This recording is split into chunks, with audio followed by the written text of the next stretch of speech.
जो अगर कोई प्रोसेशन निकालते हैं और वो प्रोसेशन में वायलेंस होता है तो जो ऑर्गेनाइजर्स है उनकी भी जिम्मेदारी उस पर आयद होती है कि उन्होंने उस वायलेंस को रोका नहीं बल्कि उसको आगे बढ़ाया भी। ये दो चीजें फैक्ट है, इसको कोई डिनाई नहीं कर सकता है। और तीसरी बात यह है कि जो कुछ बिहार में हुआ है, बिहार शरीफ में, जहां पर एक 100 साला मदरसे अजीजिया को जला दिया गया, एक मस्जिद के मीनार को डैमेज किया गया और वहां पर एक टारगेटेड मुस्लिम माइनॉरिटी के दुकानों को निशाना बनाया गया, इससे साफ जाहिर है कि इसमें बहुत बड़ी प्लानिंग हुई है। और बिहार की नीतीश कुमार और तेजस्वी की सरकार को ये मालूम था कि नालंदा एक सेंसिटिव डिस्ट्रिक्ट है, नीतीश कुमार मुख्यमंत्री का होम डिस्ट्रिक्ट है, उसके बावजूद भी आप सासाराम में भी गड़बड़ हुई। तो ये सरासर बिहार में जो कुछ हुआ ये सरकार के ऊपर जिम्मेदारी आयद होती है कि उन्होंने वायलेंस को रोका नहीं और उनको मालूम था, उनके पास रिपोर्ट्स, इंटेलिजेंस रिपोर्ट्स थे कि यहाँ पर वायलेंस हो सकता है।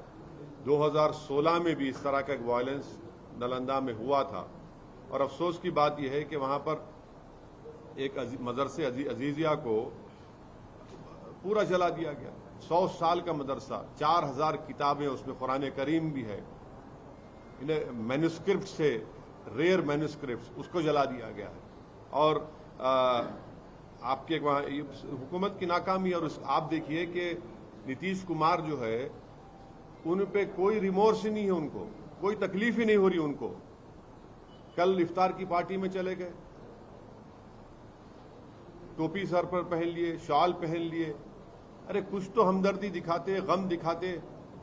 और वो आरजेडी का जो नेता है वो कहता है कि ट्वीट कर दिया। अरे भाई जबान से बोलो ना, कंडेम करो।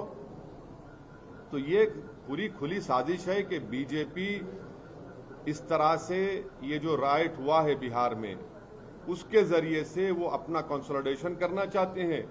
और नीतीश कुमार और तेजस्वी यादव ये चाहते हैं कि मुसलमानों को बिहार के हमेशा उनके दिलों में खौफ पैदा कर दिया जाए। तो सुनिए, ट्वीट से काम नहीं होगा। आप सत्ता में हैं, आप मंत्री हैं, आप पावर शेयर कर रहे हैं, क्यों नहीं अभी तक आप और आपके चचा जाकर उस जगह का इंस्पेक्शन करते, उस मदरसे अजीजिया का, उस मस्जिद को जो जलाने की कोशिश की गई थी? क्यों नहीं आपकी सरकार ने अब तक कंपनसेशन का ऐलान किया?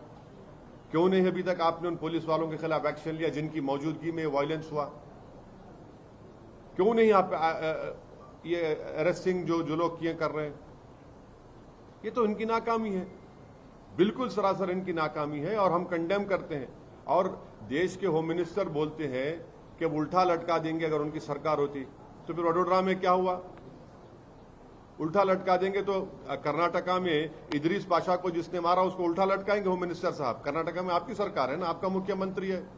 इदरीस पाशा को रामनगर डिस्ट्रिक्ट से किडनैप करके 20 लाख रुपए रैंसम पूछा गया, 20 लाख रुपए, और नहीं देने की बुनियाद पर उसको आप मॉबलिज कर दिए, उसको उल्टा लटकाएंगे। जुनैद नसीर को हरियाणा में मार दिए ले जाकर, क्या होम मिनिस्टर अमित शाह उन जो मारने वालों को उल्टा लटकाएंगे? ये कौन सा ये बात करते हैं? तो बंगाल के हिंसा को कैसे देख रहे हैं? मैं जो वायलेंस होता है उसकी जिम्मेदारी स्टेट गवर्नमेंट पर आयद होती है, वो उनकी नाकामी है। और जो प्रोसेशन निकालते हैं उन पर भी जिम्मेदारी आयद होती है कि उनका प्रोसेशन निकाला गया, उनकी भी जिम्मेदारी होती है कि वायलेंस को ना होने दें। ममता बनर्जी ने ये बोला है सर कि जहां से प्रोसेशन निकलता है वो मुस्लिम इलाके में नहीं जाए, और उन्होंने ये भी बात कही है कि सेंटर से लोग आए थे, 5 स्टार होटल में रुके थे और उन्होंने पूरी साजिश रची है। तो आप क्या सो रहे थे? होटल में रेड मारना था, आप उनको उठाना था एक होटल से उनको। और अगर जुलूस का परमिशन जो एक रूट दिया गया था, अगर रूट से अगर कोई डाइवर्ट कर रहा है तो आप उनको रोक देते वहां पर। हर प्रोसेशन का एक रूट मैप होता है ना, आप रूट मैप को फॉलो करिए। तेलंगाना में भी हेट स्पीच का मामला सामने आया था रामनवमी के दिन। केस तो दर्ज हुआ है लेकिन कोई पुख्ता कार्रवाई नहीं। हम तेलंगाना सरकार से इस बात का डिमांड करते हैं कि जिस शख्स ने वाहियात बातें की हैं उसका बेल का कंडीशन यही था कि वो दोबारा इस तरह की बकवास और हेट स्पीच नहीं देगा। उन्होंने इस तरह का भाषण देकर अपने बेल कंडीशन का वायलेशन किया है। हम उम्मीद करते हैं कि हाई कोर्ट में उनका बेल कैंसलेशन के लिए कमिश्नर ऑफ पुलिस और यहां का एडमिनिस्ट्रेशन उस पर एक्शन लेगा और उसी शख्स के खिलाफ महाराष्ट्र में भी एफआईआर हुआ है। तो वो बार बार अपने ही बेल के कंडीशंस को वायलेट कर रहे हैं और ये फिट केस है उनके खिलाफ लीगली आगे बढ़ने के लिए। और संगारेड्डी में जो पटनचेरू में जिस 3 बच्चों को मारा और पीटा गया मार्केट के मामलात में, कल मेरी डीएसपी संगारेड्डी से बात हुई है। उन्होंने मुझे यकीन दिलाया है कि वो अनलॉफुल कन्फाइनमेंट और असॉल्ट का केस बुक किए हैं। मैंने उनसे कहा है कि सर वो उसमें सेक्शन लगाइए 307 अटेम्प्ट टू मर्डर का, क्योंकि एक बच्चे का हाथ टूट गया, दूसरे बच्चे के दांत टूट गए हैं। तो खैर उनको नहीं पता था। आज हम हमारे पार्टी के लोग वहां गए हैं, उन बच्चों को भी लेकर गए, केस रजिस्टर हुआ है और उन्होंने मुझे यकीन दिलाया कि अनकरीब में उन तमाम जो एलिज्ड एक्यूज है उनको जल्द से जल्द गिरफ्तार किया जाएगा। इस तरह की But घटनाएं sir, घट रही हैं sir, how do you see the violence happened in Bengal and the blame game is on? Who is responsible? One side BJP saying that Trinamool leaders are saying that it's BJP. The issue is that this violence has taken place in a procession, and that procession permission was given by the state government of that respective state. So the responsibility lies at the organizers of the procession and also at the doorstep of the state government, because it is the failure of the respective state governments that they had failed in discharging their duty of stopping the violence. And secondly, it is the pre-planned conspiracy of the people who have indulged in violence. So the responsibility lies at both the people. Failure of the state governments, whether it is the West Bengal government, whether it is the Bihar government, and whether it is the mob lynching in Karnataka of Idris Pasha, or in Vadodara also. What was the government doing? In Bihar, in 2016, same communal violence had taken place. Everyone knows that Nalanda is a very communally sensitive area. It is also the home district of the Chief Minister of Bihar. It is a complete failure of the Nitish Tejasvi RJD government that despite having IB reports that a violence can take place, you had completely failed in stopping this violence. Because of their failure, and 100-year-old Madrasa Azizia has been completely burned.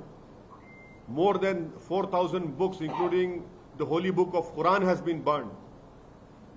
And the most unfortunate part is that there is no remorse on the faces of the Chief Minister and the RJD leaders. The Chief Minister was having an iftar party yesterday. He and his coalition partner should have visited Madrasa Azizia. They should have gone and seen that one masjid minar that was damaged. They should have announced compensation. They should have announced that so-and-so police officers who were there on duty who have failed in controlling violence have been suspended. But no, you're not at all concerned. It helps Nitish Kumar and the RJD because they create a sense of insecurity among the Muslims of Gujarat. And on the other side, it consolidates the BJP support in the majority community. In this whole game which is being played between Nitish Kumar, Tejasvi and the BJP, Amit Shah and Modi, it is the Muslims and the people of Bihar who are suffering. Law and order has been thrown to dogs. At will, people are burning religious places. You are in the power, you are the state government. What steps have you taken? You take comfort in attending an iftar party yesterday. And now you take out today Sadbhavna rally. There was no need of Sadbhavna rally had you lived up to your duties. You don't announce compensation. You don't go and visit that place. Because you jolly well know that you create this sense of insecurity so that the Muslims of Bihar are always beholden to you. And at the same time, it helps consolidate the majority also BJP. There's a study of Yale University which clearly says wherever a communal violence takes place, it helps BJP. A man has been chief minister for years, Mr. Nitish Kumar, and he is not able to stop this. I condemn the behavior of Nitish Kumar and the RJD government, that they have completely failed in stopping this burning of this madrasa and the attack on the masjid, and a targeted burning of properties of Muslims had taken place in Bihar. But sir, how do you see the blame game? How do you see the blame game happening? No one is taking responsibility. It is very easy, na? It is very easy. You blame them, they blame them. Who are the sufferers? Violence, when it happens, it is the poor and common man who suffers. And who loses the property? Who goes to jail? Majority of them are Muslim minority. This is the game they have been playing for years.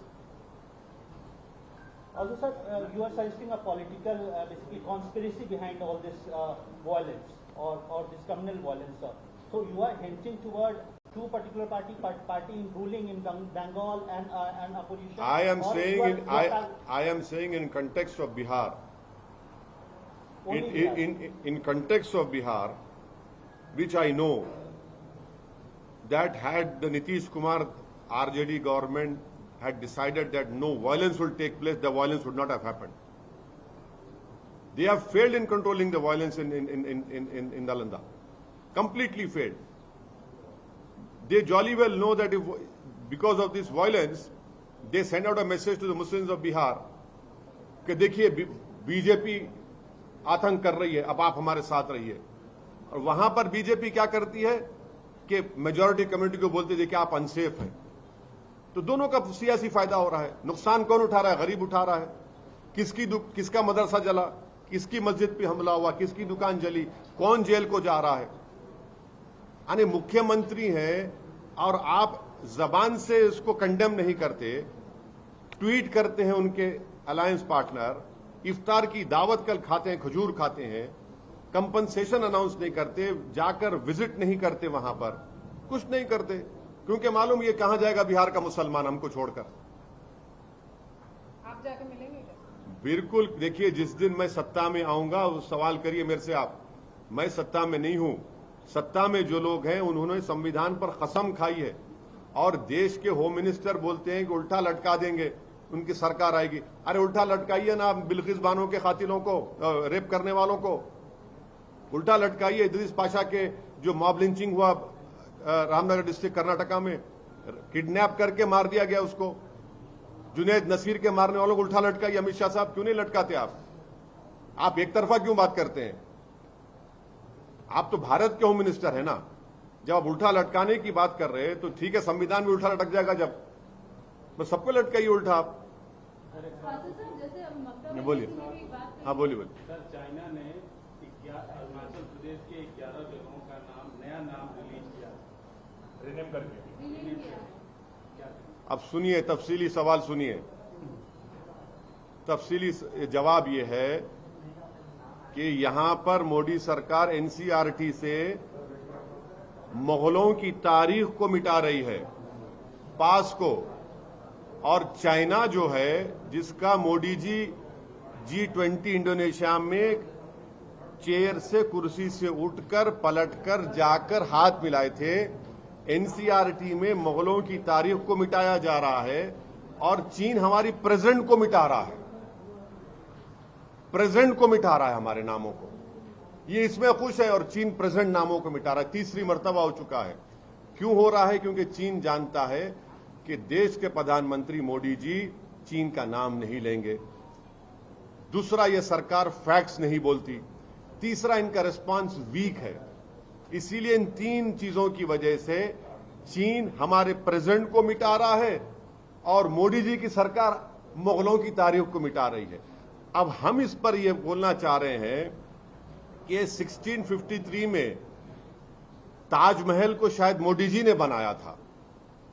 हाँ, 1648 में लाल किले को शायद नाथुराम गोडसे ने बनाया था. और 1857 की जो बेचारा जो बादशाह जो बर्मा जाकर मर गया, शायद वो सावरकर थे.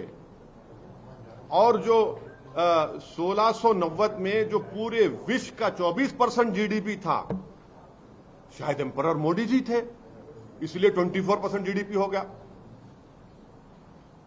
यही प्रॉब्लम है, आप पास को मिटा रहे हैं और चीन प्रेजेंट को मिटा रहा है। ये प्रॉब्लम है भारत में। चीन के ऊपर देश के प्रधानमंत्री एक शब्द नहीं बोलते, फैक्ट्स को छुपाया जाता है और वीक रिस्पांस है। 3 चीजों की वजह से चीनी हरकत कर रहा है। अब आप बोलिए क्या हमारा रिस्पांस है? कुछ नहीं है, हम नहीं माने। अरे क्या आपके देश के इलाकों का नाम मिटा रहा है, आपको उसकी फिक्र ही नहीं है, मगर आप तारीख मिटाएंगे। 1650 में, 1640 में, सन 57 में क्या हुआ था। अरे भाई ये देखो, आप सत्ता में है, ये क्या हो रहा है, इस पर गौर करिए। सर, इस बार के पार्लियामेंट सेशन में बहुत सारी खींचातानी हुई, कई पार्टियां एक साथ मिलकर खड़ी हुई, सब अपना अपना स्टैंड क्लियर कर रहे हैं। आप अभी तक अपना स्टैंड नहीं क्लियर। क्या मेरा स्टैंड क्या है? मैं तो हमेशा बीजेपी को अपोज कर रहा हूं और करता रहूंगा। मैं सुनिए क्या सुनिए जो मैं समझ गया आपका सवाल मेरे भाई। यूएपीए का जब कानून जुलाई अगस्त 2019 में अमित शाह होम मिनिस्टर लेकर आए थे, तो क्या कांग्रेस ने सपोर्ट नहीं किया था? और असदुद्दीन ओवैसी ने अपोज किया। हम तो हर कानून अपोज करते हैं, हम तो क्लियर कट हैं, बीजेपी के खिलाफ थे, हैं और रहेंगे आइडियोलॉजी की बुनियाद पर। हम तो कह रहे हैं कि 2 समंदर के किनारे एक हो ही नहीं सकते कभी। तो क्या 2024 में, जैसा कि तमिलनाडु के मुख्यमंत्री बोल रहे हैं कि अलग अलग चेहरे होने से नुकसान हो सकता है, तो एक ही चेहरा ऑपोजिशन का होना चाहिए, किसी और बीजेपी को लेने? क्या उन्होंने ऐसा कहा है क्या? हाँ, उन्होंने कहा कि सब विपक्षी पार्टियों को एक साथ एक मिलकर आना चाहिए और एक ही चेहरा होना चाहिए, ताकि मोदी को, प्रधानमंत्री को। एक चेहरा कौन है वो? राहुल केसीआर गांधी। साहब सर। हाँ, इन्हें एक चेहरा, उन्हें बोले क्या उन्होंने? एक चेहरा कौन है? आप सभी लोग कोशिश कर रहे हैं। कौन? केसीआर साहब। नहीं, एक चेहरा उन्होंने बोले क्या? एक चेहरा कौन है? हम क्या बोल रहे हैं? भारत में अगर 24 में नरेंद्र मोदी को हराना है, बीजेपी को नहीं, नरेंद्र मोदी को दोबारा सत्ता से आने से रोकना है। बीजेपी अब नहीं रहे, खाली नरेंद्र मोदी पार्टी हो गई वो। नरेंद्र मोदी को रोकना है तो 540 पर 540 चेहरे मिलकर मोदी को हराना चाहिए। मैं शुरू से कह रहा हूं ये स्ट्रेटेजी कामयाब हो सकती है। अगर आप ये चेहरों को लेकर जाएंगे तो फिर बीजेपी को फायदा हो जाएगा। 540 में बहुत सारे तो वही लोग हैं ना सर। कहा नहीं, आगे जब मतलब आप ये कह रहे हैं कि सिर्फ पाँच- मोदी जी है, BJP 500 नहीं है। 540 में जो अब हैदराबाद का इलेक्शन होगा, सिकंदराबाद का इलेक्शन होगा, वरंगल का होगा, आदिलाबाद का होगा, निजामाबाद का होगा। निजामाबाद वर्सेस मोदी। सुनिए, हाँ, अभी देख लो क्या होता। देखो अभी देख लो, महबूबनगर वर्सेस मोदी, किशनगंज वर्सेस मोदी। हाँ, ये होना चाहिए। अगर आप ऐसे चेहरों को लाएंगे तो फायदा नहीं होने वाला है। खैर वो लोग बड़े लोग हैं भाई, हम क्या बोल सकते हैं। हम तो ट्विंकल ट्विंकल लिटिल स्टार हैं। उनको उनके ख्वाब हैं, उनके जो भी ख्वाहिशात हैं, वो शायद वो देख के। आप यूनाइटेड अपोजिशन के आप पक्ष में जुड़ेंगे हैं। उनसे, हाँ? आप जुड़ेंगे उनसे। अरे हम ही तो मुकाबला कर रहे हैं बीजेपी से। नहीं, वो कह रहे हैं कि सुनिए मैडम, नुकसान जुनैद नसीर को हो रहा, नुकसान अखलाक पीलू को हो रहा, नुकसान इदरीस पाशा को हो रहा, मदरसे अजीजिया जला दिया जाता है, दलंदा में मंसूर की मस्जिद पर हमला होता है, गालियां हमको दी जाती हैं, हर भाषण में गालियां हमको दी जाती हैं, यानी गंदी गंदी वाहियात बातें की जाती हैं। मेंबरशिप अब्दुल्ला आजम की चले जाती है, मेंबरशिप फैसल की चले जाती है। कितने मिसालें आपको दूं? विक्टिम तो हम है ना, आप तो विक्टर हैं, विक्टिम तो हम है। सर, आपका कहना है कि यूनाइटेड अपोजिशन हो लेकिन कोई चेहरा ना हो, ये आप कहना चाहते हैं? ये मेरा मानना ये है कि भारत के जो लोकसभा के चुनाव होंगे, हर लोकसभा सीट पर बीजेपी से मुकाबला करने की जरूरत है, और वैसा होगा तो तभी तो कुछ होगा। तो क्या आप उनके साथ मिलेंगे सर, ये सवाल है। उनसे पूछिए मेरे से मिलना चाहते क्या। सर, तेलंगाना स्टेट के यूथ के लिए आप काफी काम करते हैं। तेलंगाना स्टेट के यूथ के लिए, खासतौर से हैदराबाद के यूथ के लिए आप काम करते हैं, तमाम एजुकेशन इंस्टीट्यूट चलाते हैं। यहाँ के यूथ को लगातार कई परेशानियां सामना करना पड़ रहा है। टीएसपीएससी का इशू आया, पेपर लीक इशू, कल विकाराबाद में एसएससी का पेपर लीक हुआ, आज फिर वारंगल और तमाम जगहों से पेपर लीक का इशू आ रहा है। आप यहाँ की हुकूमत से क्या मांग करते हैं? नहीं, अब तो जो कल जो लीक हुआ उस पर तो बोल रहे कि उसका इतना उसका कोई इम्पैक्ट नहीं होगा। ये आज का मेरे को नहीं मालूम, मगर पेपर लीक हुआ आज का कंप्लेंट भी डीईओ ने कंप्लेंट लॉन्च किया लेकिन वो पुलिस ने। पेपर जैसे शुरू हुआ उसके बाद लीक हुआ। अच्छा, लीक हुआ लीक था। नहीं मतलब नहीं लीक हुआ। नहीं, तो एग्जाम शुरू होने के बाद लीक हो गया। एग्जाम शुरू है लीक, ठीक है, सरकार जांच करे कौन कर रहा है, उसके खिलाफ एक्शन ले। और जो पब्लिक सर्विस कमीशन का जो लीक हुआ है वो बड़ी अफसोसनाक बात है। कई नौजवान तकलीफ में है। हम उम्मीद करते कि जो एसआईटी बनाई गई है वो उन लोगों को सख्त से सख्त सजा दिलाएगी।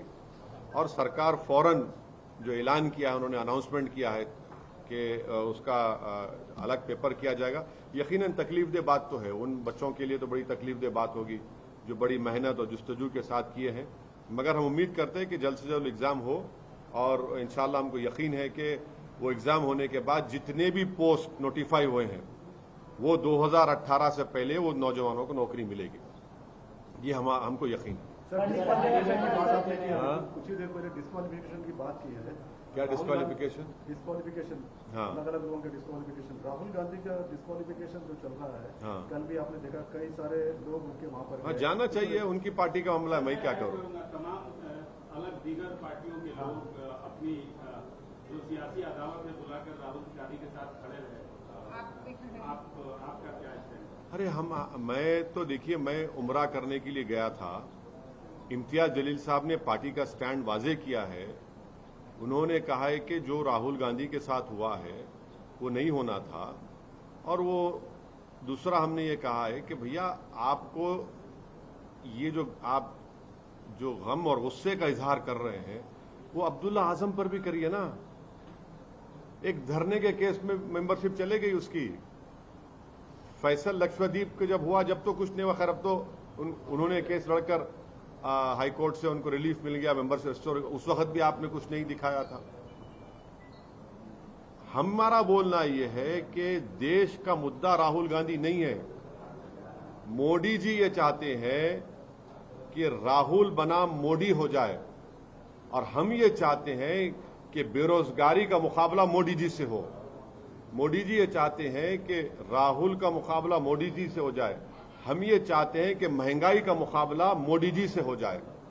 मोदी जी ये चाहते हैं कि राहुल का मुकाबला मोदी से हो जाए। हम ये चाहते हैं कि चीन हमारी जमीन पर कब्जा करके बैठा है और मोदी जी खामोश बैठे हैं।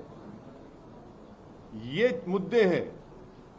मोदी जी ये चाहते हैं कि ये बाइट इनको सामने कर दो।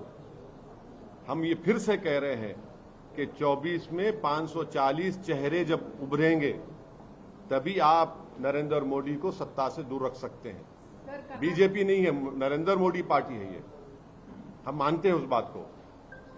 कर्नाटक इलेक्शंस अनाउंस हो गए, आप कितनी सीट्स पे लड़ेंगे? और मैडम, हमने 3 सीट्स पर तो अनाउंसमेंट कर दिए हैं।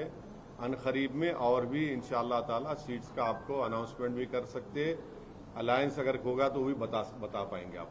पंडित संजय का कहना है सर कि ओल्ड सिटी में एक खास तबके के नवयुवकों को रमजान में छूट मिलती है। अरे छोड़िए ना, बीजेपी का इतना बड़ा वो क्या है, वो पोस्ट मिला उसको और बात इस तरह ही कर रहा उन्हें, क्या है उसको। प्रधानमंत्री 8 तारीख को हैदराबाद आ रहे हैं सर। हाँ, आ रहे हैं। वंदे भारत का इनॉग्रेशन होगा। Very good. हम प्रधानमंत्री से एक रिक्वेस्ट करना चाहेंगे कि जब आप हैदराबाद को आ रहे हैं तो आप जो मेट्रो का जो काम रुका हुआ है Mahatma Gandhi jubilee bus stand से फलकनुमा तक, उसके लिए आप हमको पैसे दीजिए आपकी गवर्नमेंट से।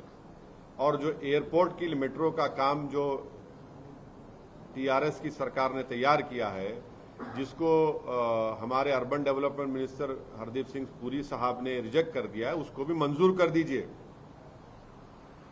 2 काम बहुत इंपॉर्टेंट है। हम चाहते हैं कि जब देश के प्रधानमंत्री यहां पर आए तो वो हैदराबाद में हमारे पार्लियामेंट कॉन्स्टिट्यूंसी में जो ये जुबली बस स्टैंड से लेकर फलकनुमा में जो एक हिस्सा बचा हुआ है, उसके लिए आप गवर्नमेंट ऑफ इंडिया से उसका फंड कर दीजिए और दूसरा जो मेट्रो की लाइन का प्रोजेक्ट स्टेट गवर्नमेंट ने भिजाया है उसको आप एक्सेप्ट कर लीजिए। मगर वो तो सर स्टेट की सरकार करना चाहिए, स्टेट की सरकार नहीं तो गवर्नमेंट ऑफ इंडिया, देखिए स्टेट का ही तो पैसा गवर्नमेंट ऑफ इंडिया को जा रहा है ना। किसी सुनिए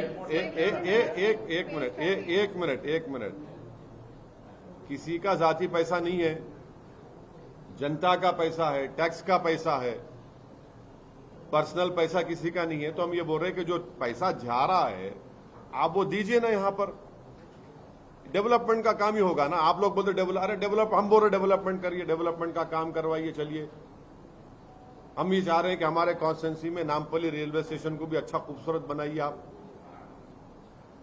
बनाइए बिल्कुल। Old city metro project united Andhra Pradesh में शुरू हुई थी, टीआरएस की सरकार 8 साल तक रही। अभी फिर से ये मुद्दा क्यों आ रहा है? अगर सरकार, राज्य सरकार करना चाहती तो पहले कर सकती थी। बिल्कुल सही, बिल्कुल।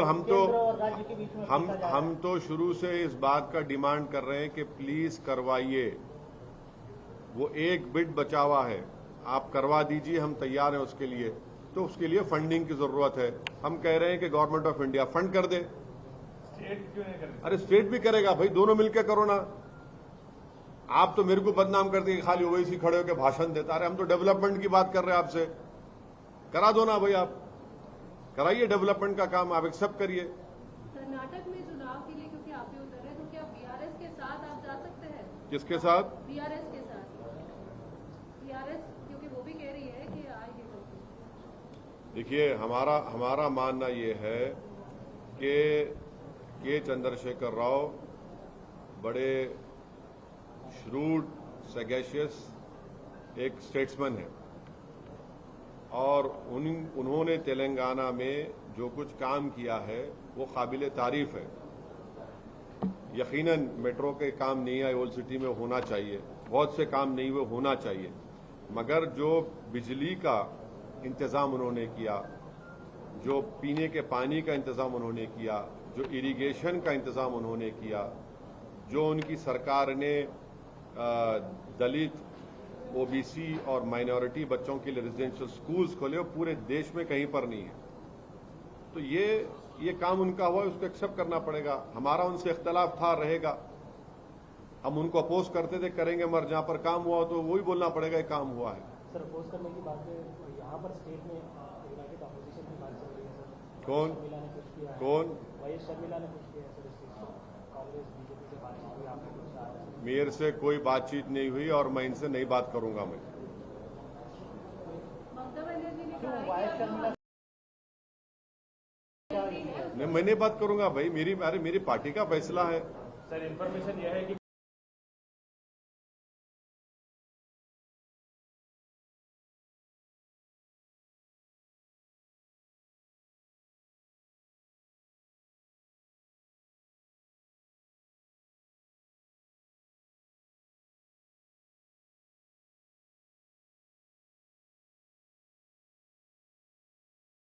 मैं समझता हूं कि के चंद्रशेखर राव का जो विजन था तेलंगाना में, किसी हद तक उसको हासिल कर चुके हैं। और भी उनको करना है। हम तो बोल रहे और करो आप। हमारे परसों लिए हम रोड वाइडनिंग का, केटी रामाराव मिनिस्टर हमारे को रोड वाइडनिंग के लिए वो दिए हैं पैसे। डेवलपमेंट हमारा वो आईएस सदन का स्टील ब्रिज का काम रुका हुआ है, उसको हम बोले जल्दी कराइए आप। और आप देख रहे होंगे ये जू से लेके ब्रिज बन रहा है लंबा, लॉन्गेस्ट, वो भी वो मिरालम टैंक की खूबसूरती का, उस पर ब्रिज का मसला है। ये सब हम दौरा होना है सर आपका? हाँ, राजस्थान होगा। राजस्थान में हमने एक स्टडी करवाई है राजस्थान के मुसलमानों की बैकवर्डनेस के ऊपर, socially, educationally, poverty, health, unemployment, ये सब करा है। उसकी रिपोर्ट का हम अप्रैल के सेकेंड हफ्ते में जयपुर जाकर एक्सपर्ट्स को बिठाकर वो रिपोर्ट हम लोग रिलीज करेंगे और बताएंगे कि कैसा राजस्थान के मुसलमानों को ठगा गया है, चाहे वो भाजपा की सरकार हो या कांग्रेस की हो। वो रिपोर्ट राजस्थान में पार्टी की क्या तैयारियां हैं सर? चल रही है। पार्टी कैसे नहीं, कितने सीटों पे आप? देखिए हमारी तैयारी चल रही है, हमको कामयाबी मिल रही है। हम जब बोले जनवरी में कि राजस्थान में बजट सिर्फ 99 करोड़ है, अशोक गहलोत ने उसको बढ़ा दिया, 299 करोड़ कर दिया।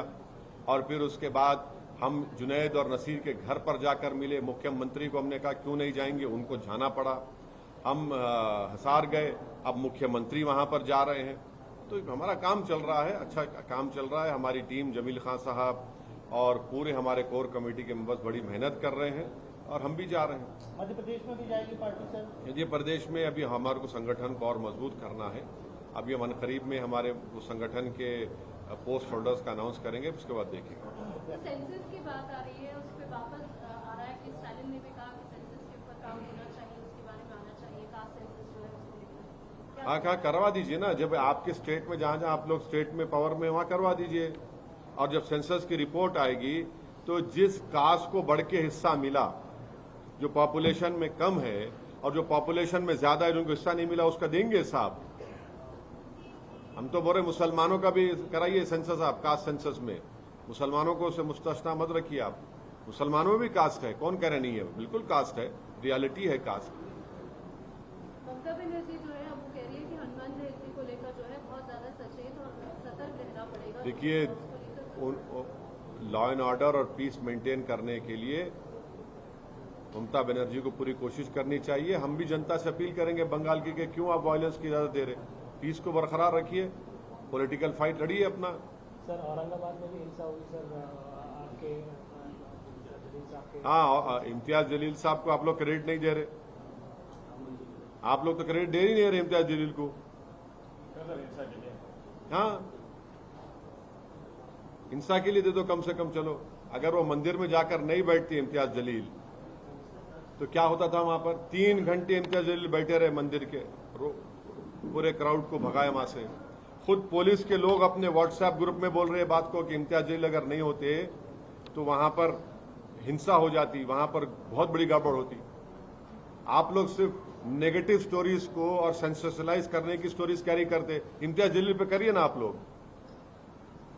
मेरे ख्याल से खाली एक हमारे इंडिया टीवी ने इम्तियाज जलील को बुलाकर उनको सराहा, उनकी मेहनत को। इंडिया टीवी बुलाए, वेरी गुड, शुक्रिया आपका। आपके ही बरादरी के जर्नलिस्ट थे, उन्होंने 25-20 साल के। और फिर वहां पे अरेस्टिंग हो रही, वो अरेस्टिंग को, गलत लोगों की अरेस्टिंग नहीं होना, और उस जिन गलत बच्चों का अरेस्टिंग किया जा रहा है वहां पर हमारी मुकामी यूनिट ने वहां पे लीगल एड फराहम करने की कोशिश कर रहे हैं। मगर ये क्या हो रहा है, क्यों हो रहा है? इतने स्पीचेस हुए वहां पर, 50 लव जिहाद के ऊपर, सोकॉल्ड लव जिहाद पर भाषणें हुई, रोकते नहीं है सब महाराष्ट्र की सरकार। और वहां के मुख्यमंत्री उनको अरेस्ट कराते हैं जो उनको पर्सनली कोई उनके घर में ब्लैकमेल कर रहा था। अरे भाई, ये लोग जो हेट स्पीच दे रहे हैं, जिनके आपके मंत्री बैठे हुए हैं उसमें, उन तमाम सभाओं में, डिजाइनर को आप कहते हैं वो डिजाइनर नहीं है, मगर ये तो आपके डिजाइनर है ना। ये जो लव जिहाद पे जो 50 मीटिंग कराई जिसमें 71 गालियां दी गई मुसलमानों को, इस्लाम को, क्या क्या नहीं बोला गया, ये आपको अरेस्ट ही नहीं करते। अरेस्ट करिए ना, जैसा आपने उसको अरेस्ट कराया वो डिजाइनर को, इसको भी कराइए।